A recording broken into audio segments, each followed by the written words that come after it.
Between 1563 and 1736, less than 500 executions were carried out for the crime of witchcraft in England. They were mostly in eastern and northern England due to the influence of, firstly, Matthew Hopkins and secondly, King James's witch trials in Scotland. Whilst in Europe 100,000 individuals were tried and less than 50,000 put to death. Although the majority of these females were female, particularly in England, many men were also executed for witchcraft. Burning at the stake was largely confined to Europe, and in England hanging was the normal execution method, assuming the accused had survived trial by water. I believe that this concentration in the north and the east was due to the resilience of Catholicism in Wales and the Marches during the Protestant Reformation. In 1619, the Shropshire minister Richard Horne remarked that the Roman Catholic Church was kept going by necromancies and apparitions of the dead, all damnable and fabulous.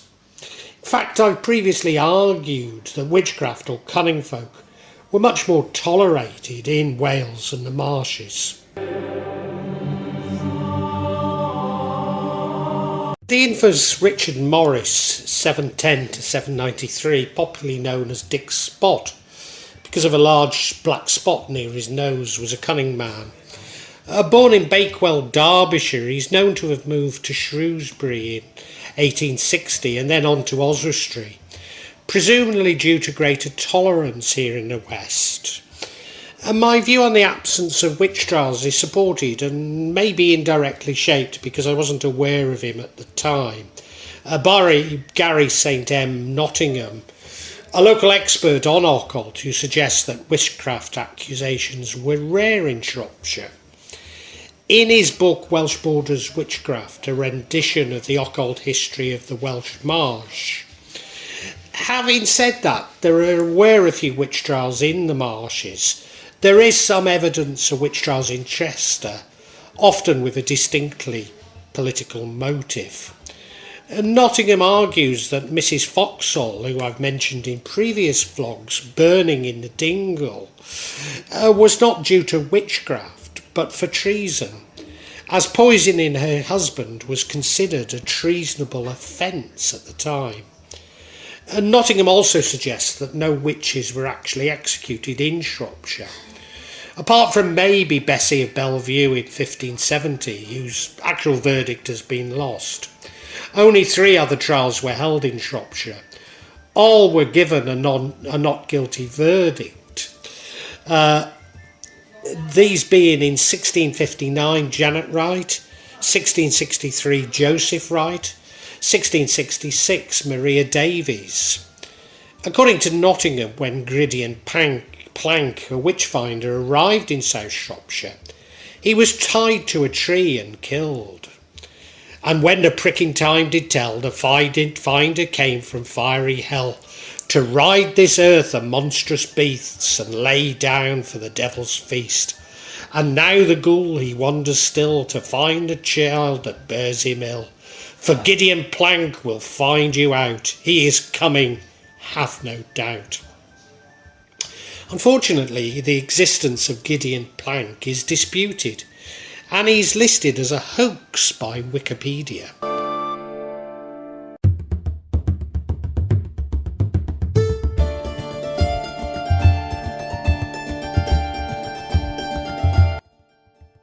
Kathryn Garner, née Lacye, died in 1636, allegedly during a trial by water for witchcraft. Kathryn's sister-in-law, Mary Lace Garner, circa 1613 to 1635, was accused of witchcraft, tried by ordeal, and was also drowned, and according to the date, only 1 year prior, although there are no court records to support either of these trials. Kathryn may possibly have been Welsh-born in 1610, providing a potential reason for her accusation, as There was often animosity between the English and the Welsh.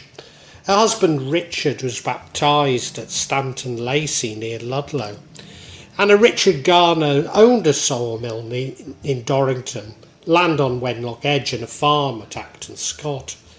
He also had a 1/3 interest in the Lion, presumably the Lion Hotel in Shrewsbury, which he gave to his brother when he left England. Kathryn Garner is believed to be Kathryn Garner, who gave birth to John Gardner in 1634. Their son John was baptised on September the 2nd, 1634, at St Chad's Church in Shrewsbury. The story goes that Kathryn Garner was accused of being a witch. Her accuser realised that they had it all wrong when they threw her in the water, perhaps even the River Severn, where she drowned. Her husband Richard was given £2 by the Crown to bury his wife in Christian grounds. Now, Shrewsbury did have a ducking stool from 1292, but this was used for debtors and scolds, a person, often a woman admittedly, who complained a lot. Then there was the scold herself, in a wheelbarrow brought, stripped naked to the smock, as in that case she ought.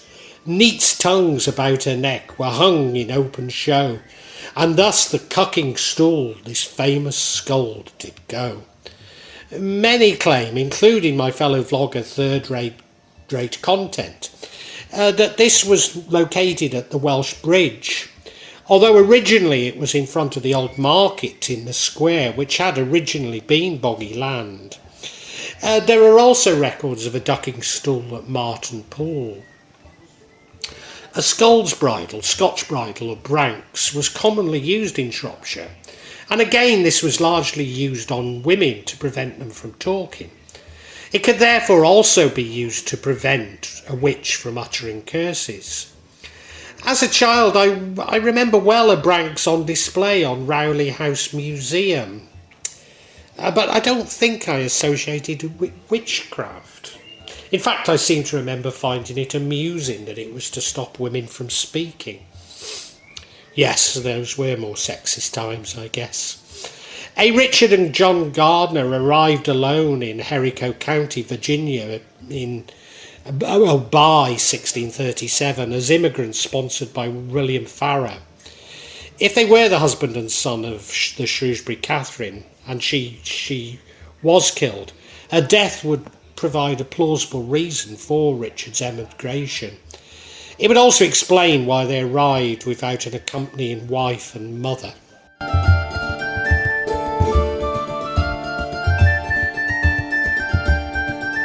One court record which still exists is for Margaret Brigham, who was accused of exercising witchcrafts, charming, sorceries, etc. at Court Leet in Ludlow in 1650. When she was examined on the 12th of November 1649, she denied that she had any skill or knowledge, but admitted to applying salves and medicines to infections. She denied receiving the linen of those who were deceased to work curses with, but had known someone a long time ago, and he had used that said art. But her daughter Mary told officials that her mother had been visited by a Mr.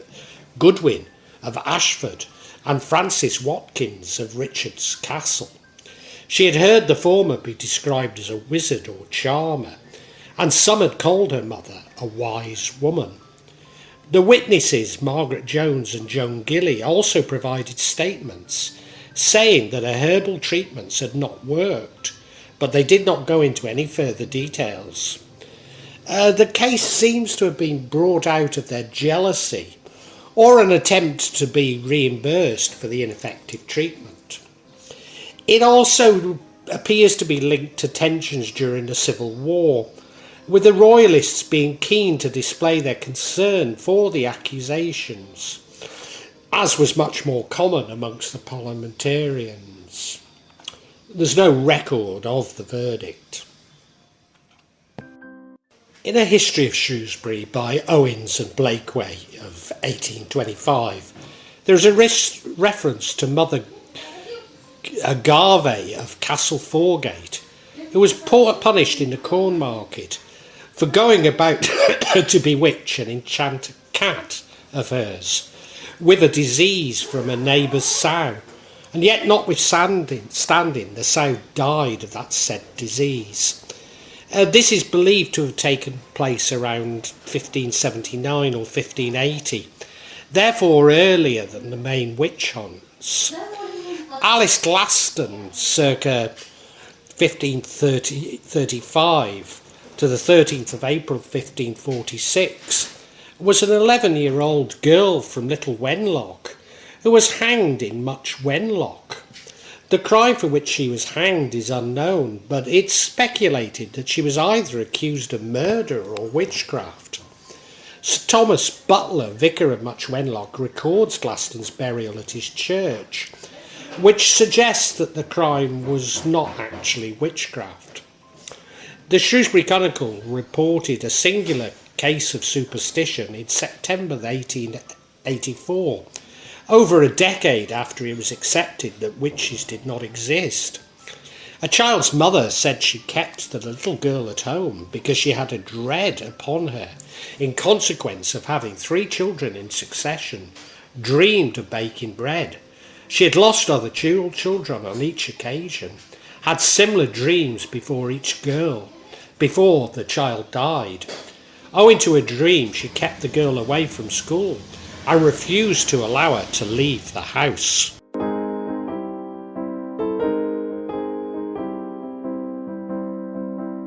Given that many of the settlers in Massachusetts were originally from Shropshire, it would not be unsurprising to find a connection to Salem and the witch trials there. However, the two that I can find are somewhat circuitous. Anne Hibbins is said to have originally been from Shropshire, and her witch trial predates those in Salem. However, I find more evidence that she was actually from Lincolnshire. She was not popular in a Boston, Massachusetts community in the mid-1600s, due to her wealth, demanding standards, and for speaking her mind.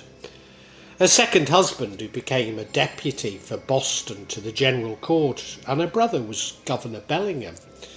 When William died in 1654, she became vulnerable, and on July the 19th, 1656, she was hanged for being a witch. Her first transgression was a 1640 dispute with a carpenter over pricing and the quality of his work. There was a lawsuit which Hibbins won, which she took a battle further by spreading rumours about the carpenter and implicating other carpenters in a conspiracy against her. She was also deemed to have supplanted her husband's position for dealing with the issue directly. This led to an escalation, causing the elders of the church, which she and her husband were members of, to intervene and to call a hearing to settle the matter. Hibbins refused to speak to the elders, citing concern that it was not legal for her to speak in the church. Eventually, she explained that the dispute in precise detail and refused to admit any problem with her behaviour. And not many details survive of Hibbins' trial, but there were multiple complaints against her. Some statements suggest that there was suspicion that she'd used witchcraft to murder her husband. She was hanged in the Boston Common at the site of Great Elm Tree, close to what is now known as Frog Pond. Her body was searched for physical signs of witchcraft, but there's no record of anything being found. She was, however, buried in an unmarked and unrecorded grave.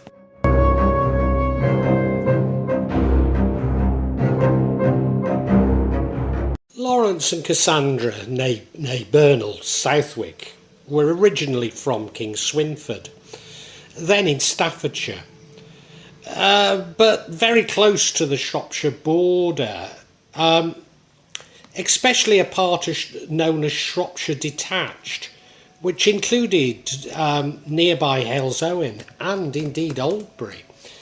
Although I found records to suggest that Lawrence was born in Tetnall, Wolverhampton, also on the Shropshire border. Certainly there are records that Lawrence was a glassblower, and given that the glassmaking industry around Wordsley, this seems entirely plausible. The couple chose to leave England because of religious intolerance to their Society of Friends, better known as Quaker beliefs, and they moved to Salem, Massachusetts. In Salem, they refused to compromise their beliefs, would not pay tithes to the church, subbed oaths of allegiance, and steadfastly refused to join the Salem militia. In 1657, they were heavily fined and flung into prison for allowing 2 Quaker preachers to stay in their home. Records show that Cassandra spent 7 weeks behind bars and was fined 40 shillings. 1 year later, Lawrence, Cassandra and their son Joshua were in prison for 20 weeks after refusing to attend a Puritan church service. Unable to pay the substantial fine, they went with the punishment, and the family was stripped of their possessions. In 1659, daughter provided and son Daniel were wrenched from the Southwicks, taken to Barbados and sold as slaves to meet outstanding court costs. Nevertheless, it's said that local ship crews and captains refused to play any part in forcibly taking the children to the Caribbean. And indeed, I found a thread from someone claiming to be a descendant of Daniel's, who also claims that they weren't actually transported. Lawrence and Cassandra, fearing for their lives, took what little they had and travelled to Shelter Island in New York, a barren patchwork of fields owned by the Sylvester family, who turned the acres into a sanctuary for Quakers. They died within 3 days of each other in 1660 on Shelter Island.